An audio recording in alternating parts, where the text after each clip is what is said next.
It was supposed to be an ordinary day in a quiet Ohio community, the kind of place where neighbors recognize each other's cars and violent crime feels distant, almost impossible.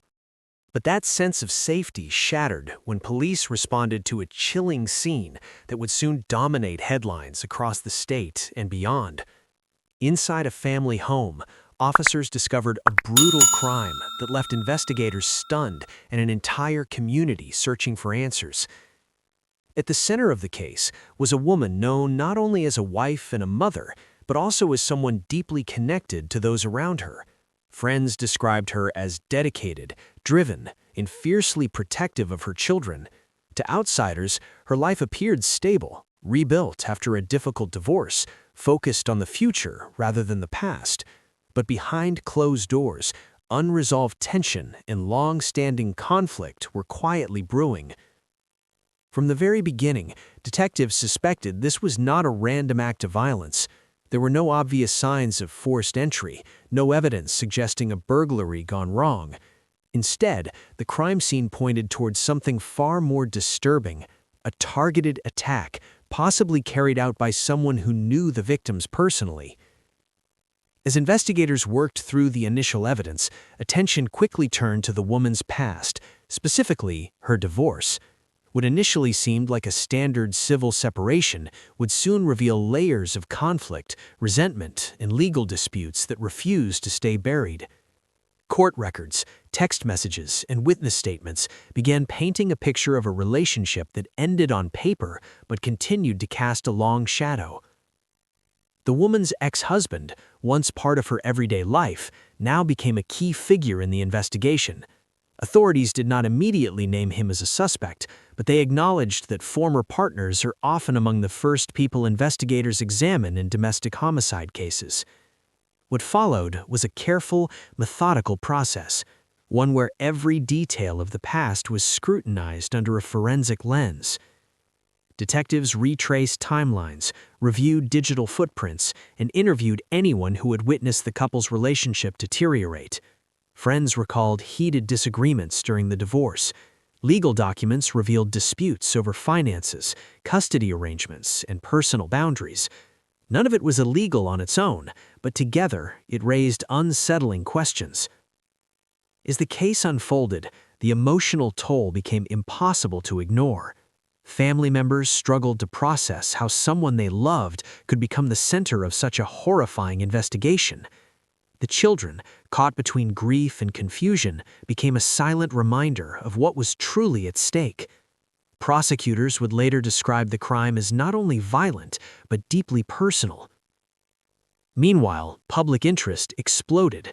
News outlets dissected every development, and true crime communities began following the case closely. Online discussions questioned motive, speculated about evidence, and debated whether warning signs had been missed. Still, investigators remained tight-lipped, emphasizing that conclusions would only be drawn once the facts were fully examined. What made this case particularly haunting was how ordinary it seemed, until it wasn't.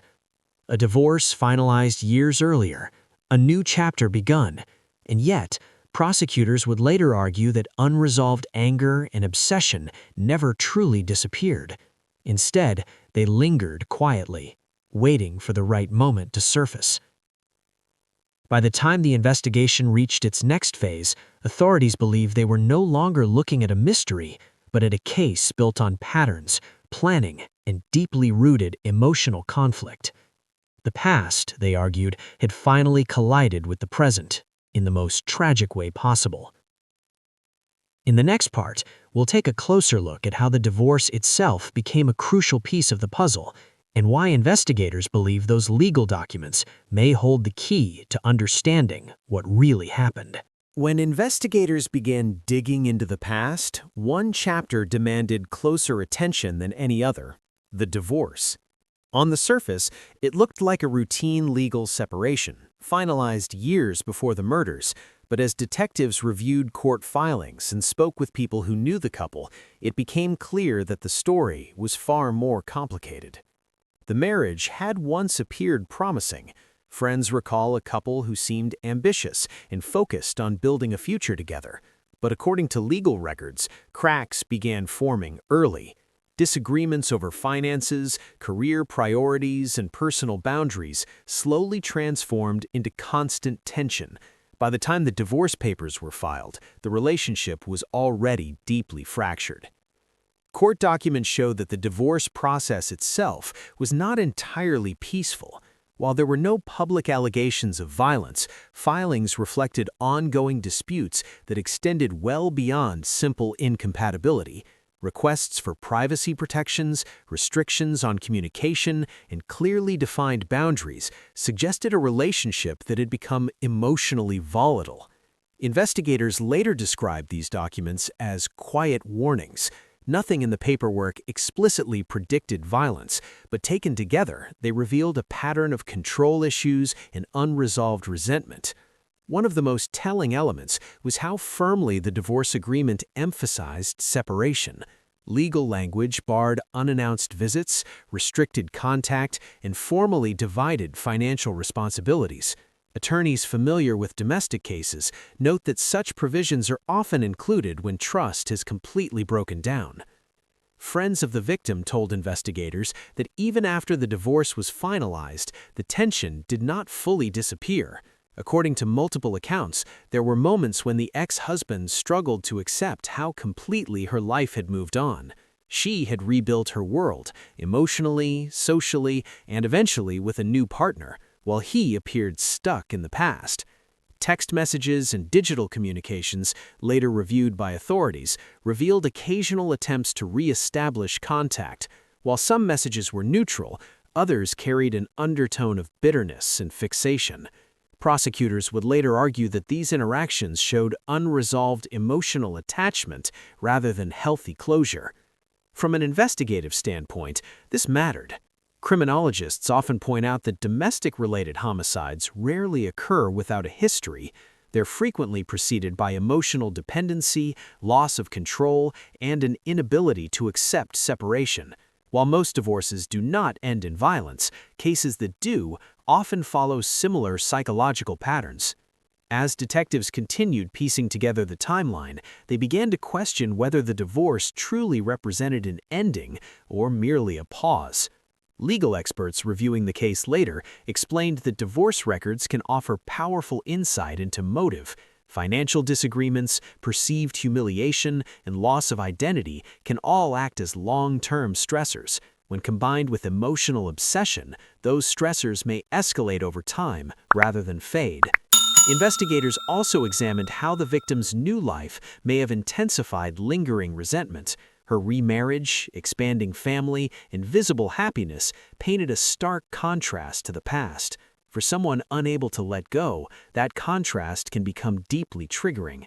Importantly, authorities stressed that none of these factors alone prove guilt. Divorce disputes are common, and emotional pain does not equal criminal intent. However, when placed alongside later evidence, these details took on greater significance. By the time detectives finished analyzing the divorce records, they believed they had uncovered more than paperwork. They had uncovered a psychological roadmap, one that traced unresolved anger, perceived loss, and emotional fixation stretching across years. As the case moved forward, investigators would rely heavily on this background to explain not only who they believed was responsible, but why the crime may have occurred at all. In the next part, the focus shifts from legal documents to the moment everything changed, the night of the crime itself, and how a routine morning turned into a devastating discovery that shook an entire community. The night that changed everything did not announce itself with chaos or noise. Instead, it passed quietly, almost invisibly, until the damage had already been done. For investigators, reconstructing those hours would become one of the most critical and haunting parts of the case. According to prosecutors, the murders occurred during the early morning hours, a time when the neighborhood was silent and most people were asleep. The house itself showed no obvious signs of a struggle from the outside. Doors were intact, windows were unbroken. There was nothing to suggest a random intruder had forced their way in. That detail alone immediately narrowed the scope of the investigation. Detectives believe the attacker entered the home with purpose. Whether the door was unlocked or access was gained another way remains part of the ongoing investigation, but authorities are confident this was not a spontaneous crime. The precision of the timing and the lack of chaos suggested planning. Inside the home, the scene told a devastating story. Evidence indicated that the victims were targeted individually, leaving little doubt that the attack was intentional and personal. Forensic analysis later helped investigators estimate a time window in which the crime likely occurred, several hours before the bodies were discovered. What makes the timeline even more chilling is who else was inside the house. The couple's children were present during the night. They were not physically harmed, but the fact that they were only rooms away has haunted both investigators and family members. Prosecutors later emphasized that this detail underscored the calculated nature of the crime. Morning came, but nothing felt right. When the husband failed to arrive at work, concern began to spread. He was known for being reliable and punctual, the kind of person who always showed up. Calls and messages went unanswered. At first, coworkers tried to rationalize it, maybe a sick day, maybe a late start. But as time passed, the silence became impossible to ignore. A welfare check was requested. Due to a series of miscommunications, the initial attempt failed to uncover what had happened. Meanwhile, friends and family grew increasingly anxious. Eventually, someone close to the family went to the house. What they found would confirm everyone's worst fears. Inside, the scene was exactly what investigators had been dreading. Emergency services were called, and officers quickly secured the home. Both adults were pronounced dead at the scene. The children were found alive, confused, and alone. For detectives, the focus immediately shifted to evidence preservation and timeline reconstruction. Shell casings were recovered, pointing to a specific type of firearm. The weapon itself, however, was not found, raising questions about whether it had been brought from outside the home and taken away afterward. The lack of forced entry became a central issue. Investigators believe the attacker knew the layout of the house, or at least felt confident moving through it in the dark. That confidence suggested familiarity, not only with the victims, but with their daily routines. As word of the murders spread, the community reacted with shock. Neighbors described the couple as friendly and quiet. There had been no recent arguments reported, no disturbances that would hint at violence. Behind the scenes, detectives were already pulling surveillance footage from nearby homes and traffic cameras. They were looking for anything unusual: a car that didn't belong, movement during odd hours, a figure passing through the area when no one else was awake. Slowly, patterns began to emerge. A vehicle appeared near the home during the critical time window. It did not belong to any nearby residents. More importantly, it arrived and left in a way that suggested intentional timing, not coincidence. This discovery marked a turning point. From that moment on, the investigation shifted from what happened to who had the means and motive to make it happen. The past, particularly the unresolved divorce, suddenly felt very close to the present. Detectives would soon follow that trail far beyond Ohio, across state lines, and toward a suspect whose connection to the victim was impossible to ignore. In the next part, we'll examine how surveillance footage and digital evidence transformed a tragic mystery into a focused criminal case, and how one name began appearing again and again in the investigation. Once investigators confirmed the murders were not random, the case entered a new phase, one driven by technology, data, and meticulous reconstruction. With few eyewitnesses and no immediate confession, detectives turned to the silent observers that surround modern life: cameras, digital records, and electronic footprints. The first major breakthrough came from surveillance footage. Detectives canvassed the neighborhood, requesting video from doorbell cameras, home security systems, and nearby businesses. Hours of footage were reviewed frame by frame. Most of it showed nothing unusual. empty streets, parked cars in the stillness of early morning hours. Then, something stood out. A vehicle appeared near the home during the narrow time window investigators had already identified as critical. It was not recognized as belonging to neighbors. Even more concerning was its behavior. The car arrived during the early morning hours and left not long after, when most people would still be asleep. This was not normal traffic.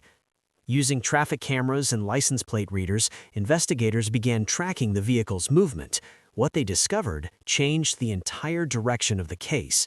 The car did not remain local. Instead, it traveled out of the area, eventually crossing state lines. That trail led to a name detectives already knew.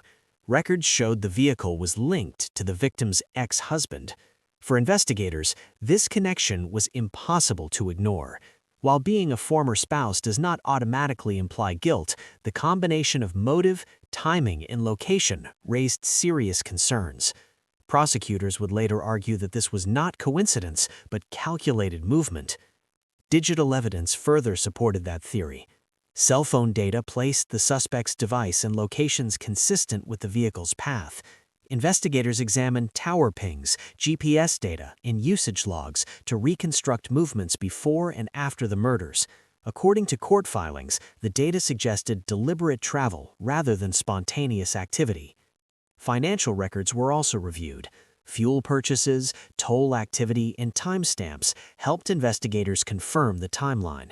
Each piece of data acted like a puzzle piece, slowly forming a picture of what prosecutors believe was a planned trip, not a casual drive. As the evidence mounted, law enforcement prepared to take action. The arrest occurred days later in a different state. Neighbors described the suspect as quiet and reserved, someone who kept to himself. The contrast between that image and the allegations was striking. He was taken into custody without incident. During his initial court appearance, the suspect said very little. His demeanor was calm, almost detached. When informed of the charges and his rights, he did not make a statement about the allegations. He later waived extradition, agreeing to be transferred back to Ohio to face charges. Legal experts emphasize that this decision is not an admission of guilt. Many defendants waive extradition to speed up the process and begin preparing their defense. Still, the move allowed prosecutors to advance the case more quickly. Behind the scenes, investigators continued their work. Search warrants were executed at the suspect's residence. Electronic devices were seized, including phones and computers. Digital forensic specialists began analyzing messages, search histories, and stored data that could indicate planning, surveillance, or intent. Meanwhile, forensic experts examined physical evidence from the crime scene. Shell casings were tested, and efforts to locate the murder weapon continued. While results were not immediately released to the public, authorities indicated that analysis was ongoing. As the case became public, media attention intensified. Headlines focused on the suspect's background, the divorce, and the digital trail that led to his arrest. Online discussions debated whether the evidence was circumstantial or compelling. For prosecutors, however, the focus was clear. They believed the investigation had revealed a pattern: unresolved emotional conflict, deliberate travel, strategic timing, and digital evidence supporting presence and movement. Together, they formed the foundation of a case built not on impulse, but on planning. Yet, the legal battle was only beginning. In the next part, we'll explore what happens after the arrest, how prosecutors prepare for trial, how the defense responds, and why turning evidence into a conviction is often far more complex than making an arrest. An arrest may feel like the end of a mystery, but in the justice system, it is often only the beginning of a much longer and more complicated journey. For investigators and prosecutors in this case, taking the suspect into custody was a critical step, yet far from the final one. Once the suspect was formally charged, the case shifted from investigation to prosecution. Every piece of evidence collected during the early stages now had to withstand legal scrutiny. Surveillance footage, digital data, forensic findings, and witness statements would all be examined, challenged, and tested in court. Prosecutors faced a clear but difficult task, turning a detailed investigation into a story that could convince a jury beyond a reasonable doubt. One of the prosecution's strongest arguments centers on planning. According to court filings, the alleged timeline shows deliberate travel, precise timing, and a rapid departure from the scene. Legal experts note that such behavior is often used to establish premeditation, a key element in serious homicide charges. But the defense is expected to challenge that narrative at every step. Defense attorneys commonly argue that circumstantial evidence, no matter how compelling, does not equal direct proof. A vehicle linked to a suspect does not automatically prove who was driving it. Cell phone data can show location, but not intent. Even digital searches or messages can be interpreted in multiple ways. This is where the battle lines are drawn. Pre-trial hearings play a major role in shaping what a jury will eventually hear. During these hearings, judges decide which evidence is admissible and which must be excluded. Small technical issues, a warrant signed too late, a data request made improperly, can have major consequences. Behind the scenes, both sides prepare extensively. Prosecutors work with forensic analysts to translate complex data into understandable explanations. They rehearse witness testimony, refine timelines, and anticipate defense arguments. Their goal is clarity, to show that each piece of evidence fits into a single, logical narrative. The defense, meanwhile, focuses on doubt. They review the same evidence looking for gaps, inconsistencies, or alternative explanations. They may bring in their own experts to challenge forensic conclusions or question how data was collected and interpreted. For the families of the victims, this stage is often the most emotionally exhausting. Court appearances bring painful reminders. Each hearing reopens wounds. While the legal process moves carefully and deliberately, grief does not follow a schedule. Loved ones must balance the hope for justice with the reality that trials can take months, sometimes years, to conclude. Public interest in the case remains intense. True crime audiences follow each update closely, dissecting court filings and speculating about outcomes. While this attention can help keep a case visible, it also adds pressure on the families, on attorneys, and on the court system itself. Judges often remind jurors that media coverage is not evidence. Still, finding an unbiased jury in a high-profile case can be challenging, adding yet another layer of complexity. As trial preparations continue, prosecutors emphasize that their case is not based on one piece of evidence alone, but on the totality of circumstances. They argue that when patterns, behavior, and data are viewed together, they tell a clear story. The defense maintains that the prosecution must meet the highest standard of proof, and that anything less demands acquittal. Between these two positions lies the heart of the justice system. The outcome of the trial will determine not only the fate of the accused, but also how the victim's story is ultimately remembered. For the children left behind, the verdict may one day become part of how they understand their past. In the final part, we'll step back from the courtroom and focus on the lasting impact of this case, the lives forever changed, the questions that remain, and what justice truly means for those who must live with the aftermath. Long after the crime scene tape is removed and the headlines fade, the true impact of a violent crime is measured in what remains. In this case, the aftermath stretches far beyond courtrooms and legal arguments into the lives of children, families, and a community forever altered. At the center of that impact are the children.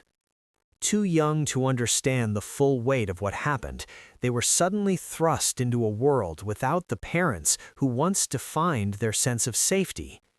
Family members stepped in immediately, determined to provide stability, love, and protection, yet no amount of care can fully replace what was lost. Experts in childhood trauma explain that early exposure to sudden loss can leave long-lasting emotional scars. Even if memories fade, the absence remains. felt in milestones, in unanswered questions, and in moments that should have included both parents. For the extended families, grief took many forms. Some struggled with anger, others with disbelief. How could a relationship that ended years earlier resurface in such a devastating way? How could warning signs exist without anyone realizing their significance in time? Public statements released by family members focused not on revenge, but on remembrance. They spoke of kindness, devotion, and the lives their loved ones lived, refusing to let the violence define who they were. The community, too, felt the shock.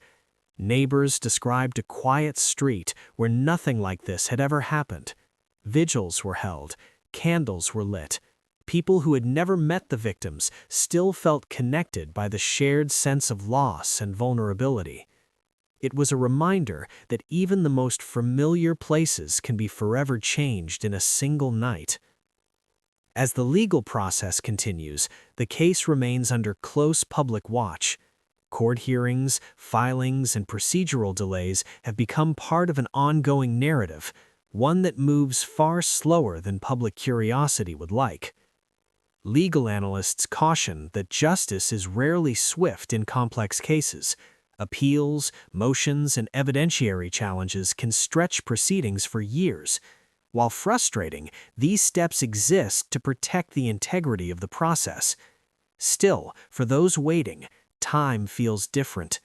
Every delay reopens wounds. Every hearing brings renewed anxiety.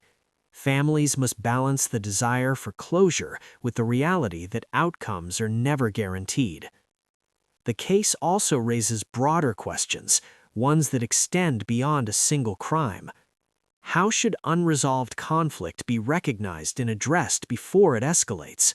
Are there warning signs in legal disputes, digital behavior, or emotional fixation that deserve greater attention?